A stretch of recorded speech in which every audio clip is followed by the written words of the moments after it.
Hi everyone, welcome to another episode of Teaching Music Tomorrow. I am here with Anne Molesky. My name is Victoria Bowler, and today we're going to continue our Tideo journey. We started off with the many different, all of the sights and sounds of Tideo, because there are a lot of different ways to sing the song, a lot of different ways to do the game, and a lot of different ways that you can mix those up to create your own different variations of the song and the game as well. And then last episode, we talked about some harmonic implications of this song, depending on which version of the song you're using. That will change the harmony.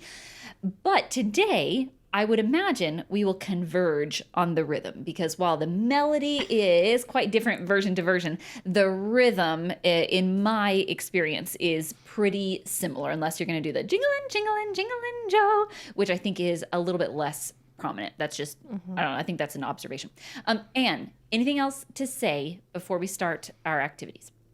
No, it's funny. I said no, but now I'm going to talk. So I think it's funny that we went in kind of a different trajectory than I thought that we would, because like harmonic structure is something that I usually think about like last with a piece, for better or worse. Like we can argue about whether that's a good thing or a bad thing later.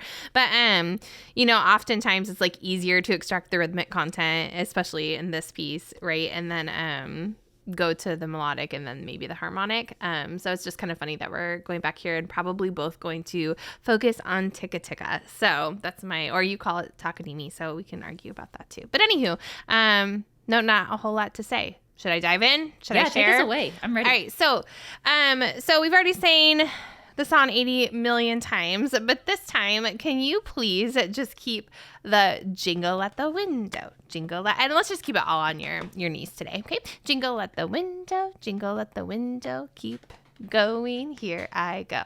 Past one window, Tideo. Past two windows, Tideo. Past three windows, Tideo. Jingle at the window, Tideo. Tideo. Yeah, great. Okay, cool. So we'll just stop there. So awesome. So can you please be my echo?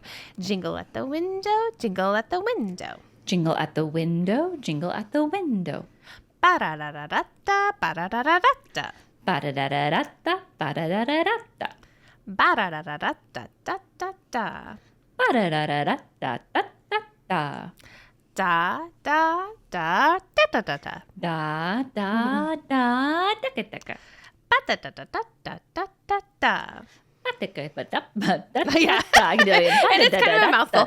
And this is intentional, right? So this is like maybe a little bit of just like babbling, patterning type stuff. And I don't really care what the kids say or do, or go like do or beat. I don't really care what it is, as long as we're just like doing it back and forth. And that's intentional so that it feels risk-free, right? I just want to get kind of some syllables in their mouth. All right, cool. So this time I want you to be my echo, but you have to do something different. It does not mean it has to be the opposite, just to at least have one thing different. Here I go. Ba-da-da-da-da-da-da-da-da. Ba-da-da-da-da-da-da-da-da-da. Ba-ba-ba-ba-ba-ba-ba. Ba-ba-ba-ba-ba-ba. Ba-ba-ba-ba-ba-ba-ba-ba. Ba-ba-ba-ba-ba-ba-ba-ba-ba. Okay, and so on and so forth. Yeah, cool. So then now what the first thing I should have said is that when students are doing, I think we've talked about this plenty on the podcast, that when students are doing things like that, echoing and doing something different, you have to emphasize that it's going to sound like blah, blah, blah, blah, blah, right? But we should still be able to hear kind of like a steady beat. And so I'm going to be either playing a tabano or, my just clapping my hands to keep that steady beat, rocking and rolling. Okay, great. So now that we have done that, we can separate the class into two sections where you get 4 beats and then you get 4 beats. So then we do that, and I'm kind of conducting and all that good stuff. And then we go into partners, and they do it the same way with partners. And then we turn it away from the speech and into body percussion. So they have 4 beats to do pats, claps, or snaps, right? So it tends to be like pats with like the tika teacher talk here, right? Like, because that's easier. And I give the reminder, if you're doing faster notes, it's often easier to do that here, okay, than it is to try to do this or snaps, right? So we have all those conversations, and we do some more opportunity for students to create patterns in pairs to have that conversation. Then, I told you this is going to be super quick. Then what we do is we take that as the new A section and then use Tideo as the B section. Okay. Then it turns into like a big class sharing where I have these 2 sets of partners, so 4 kids total, so 2 doing body percussion at a time do their sharing, right? So your turn, A's, here you go. Then the B's, A's again. Then the B's are coming now. Everybody Tideo, right? Then we sing Tideo, and then it's the next 2 partners and it turns into this big class sharing. Okay. So this is like a huge tikatika prep, right? Like we've taken the different patterns, like a really easy way not easy, a really approachable way to get into having kids just start messing around with patterns, right? There's no notation. We've done things with jingle at the window, right? We've probably done either Victoria's game or something else that has like practicing doing body percussion patterns before we do the speech stuff. We have the whole group echoing, the whole group trying something different, 2 halves of the class kind of in mass practicing random speech patterns together. You're finding a partner, doing speech patterns with them, then transferring it to body percussion and creating a class rondo. So that's like my short and sweet tika prep for Tideo. I love that. So one reason that this works so well as I'm thinking about it is because of the form of the song. And if we think like sectional form, we have a big A section and we have a big B section. So then that A section kind of moves fast enough for people to like still be on board. But there's enough like musical length there. There's enough musical material that you can get like a back and forth conversation between partners, right? And what a wonderful low risk way for students to share something with the class. Yes. You know what I mean? Yes. And there's those speech patterns that you could use the same type of introduction activity that you were talking about in our last episode, where if students just feel like they couldn't do anything and they're frozen, they could just do pass one window, Tideo, and then B goes.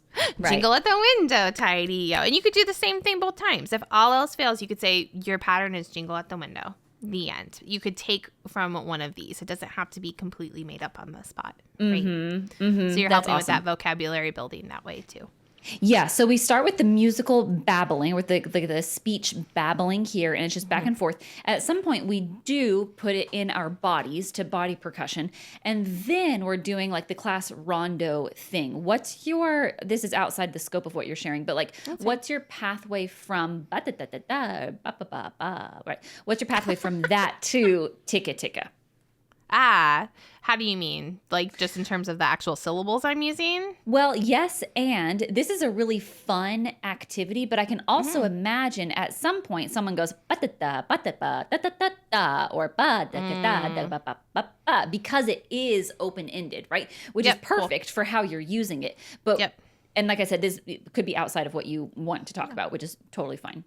But how do you bring it in? Because you want me to bring them back in. Yeah. No, I get that. I assume that you would. You don't have to. No, I don't need 100%. So, I mean, I think for me, like the just pure exploratory nature of like the babbling and like faster notes versus slower notes within the confines of 4 beats gets us set up to think about the faster notes and the slower notes within the confines of 4 beats, right? So then when I go to a present, we notice that the jingle at the is faster. So when we actually get to the notation, that leads us to tika. So this is an activity to go back to once you have the rhythm syllables, and instead of just ba, it's ta, tika, ta, right? And so then it turns into a practice in terms of notation. And at that point, when it comes time to be like, here are your choices, we're going to have some tighter parameters because we are tying it to notation. We're not going to include tika and tikati as a choice. Now, if it pops up as something they just do because there's body percussion, I don't care unless it's being labeled, right?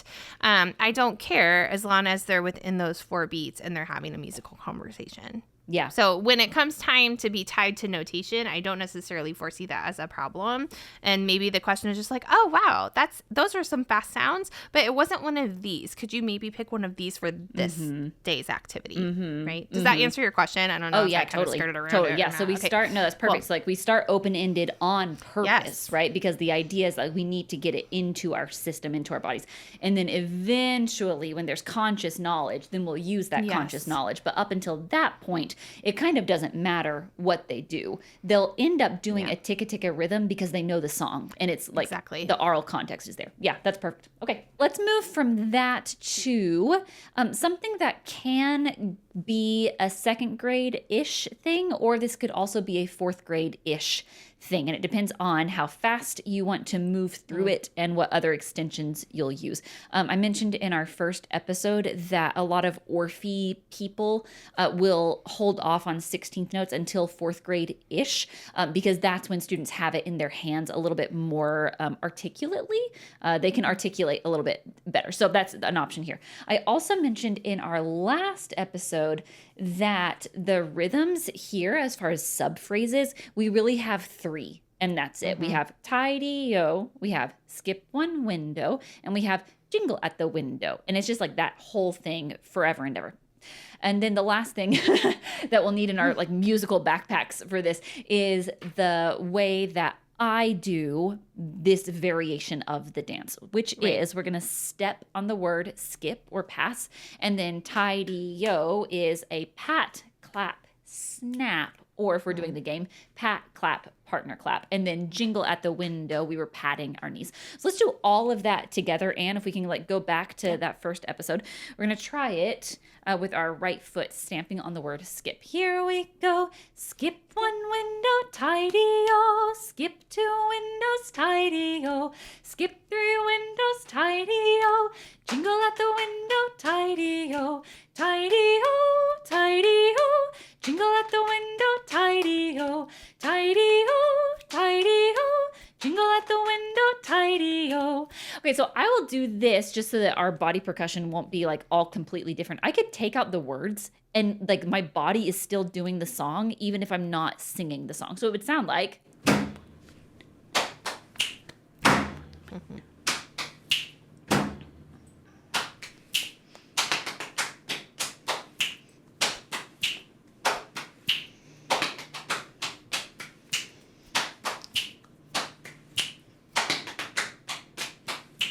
Okay, so now we have actually a pretty fun body percussion piece just on its own. What if we did that? Okay, I'm going to trick you this time. And this is what I would do with students. They start, and then when they get to the refrain, I start at the beginning. So we're doing it in a round. Okay, that's fun, especially if we have a good floor for that stamp to make like a big sound. Boy, that's fun. Okay, so that's one thing on its own is to take out the words and do the body percussion in a round. And that I've done a version of this with second grade at an Informants several years ago. And that was really, really successful because you can sing the song and play the game with a bourdon. And then you can move to the body percussion and take out the words, and then that's cool on its own. And then you can do it in a round with a body percussion, and that's cool as well. So just this, stopping here and coming up with an arrangement, like a class arrangement of this for some type of presentation is actually, I know it sounds so simple, but it actually is awesome. Like really fulfilling. Again, especially if you have a good like cafeteria floor or like an auditorium floor for the stamp. Great. Okay, another thing that we can do is take that stamp and put it on something else. So, like if you happen to have a vibroslap in your car, you could do this along with it. So the stamp is always going to be something. This will be too loud, so let me back up. So we have skip one window, Tideo. Skip two windows, Tideo. So as something happening on every skip. Your Tideo, I have a pair of rhythm sticks here. Every Tideo might be our rhythm sticks. I also have a frame drum behind me, and then jingle at the window. I'm looking at a pair of, well, hang on. If it doesn't matter, you can take whatever jingly sound you have. And the reason I say if it doesn't matter, for jingle at the window, you can do jingle at the window and just shake something.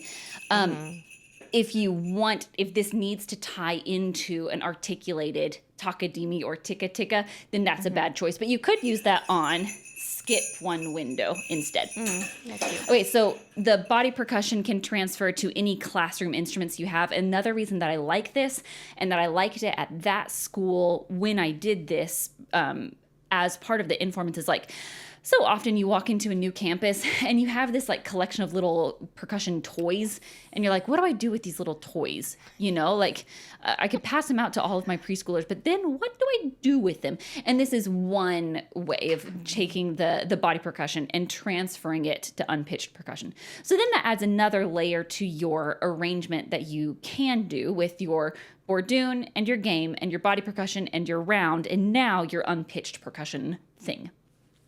I love this so much. My wheels are just like crunching right now because our turning would probably be the appropriate.